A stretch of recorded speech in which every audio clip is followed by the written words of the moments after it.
Last weekend, my buddy Ryan invited me over to see his new apartment. He's always been the artsy, less is more type, so he was hyping up his place as a minimalist stream. I'll admit, after my last apartment tour involved a futon held together by hope and duct tape, I was ready to be impressed by some Scandinavian chic vibes or at least a plant or two. When I walked in, though, the first thing I noticed was the echo. And the second thing I noticed was, well, a suspicious lack of anything to actually echo off of. In the living room, if you could call it that, there was a single, slightly deflated beanbag chair, a lava lamp that looked like it was stuck on pause, and a pyramid of empty pizza boxes stacked so precisely that I thought maybe Domino's was sponsoring the place. Each box had a posted note: winter clothes, important papers, cutlery. Ryan waved his hand around like a game show host. Pretty sweet, right? Everything I need, and nothing I don't.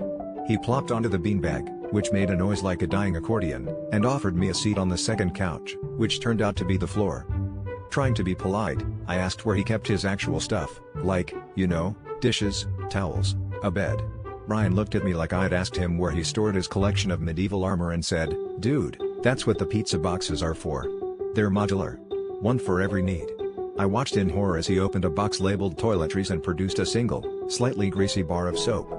I started to wonder if he was taking minimalism or just minimal effort. The kitchen was just a mini fridge and a microwave, both unplugged, sitting on top of a stack of bookshelf boxes.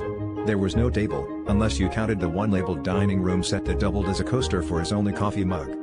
After 20 minutes of admiring the open floor plan, the absence of floors, plans, or anything else, I finally worked up the courage to ask, "Ryan, what do you actually do when you have guests over?" He grinned, gestured proudly at the pizza box mountain, and said, "Dude, it's easy. I just order more furniture."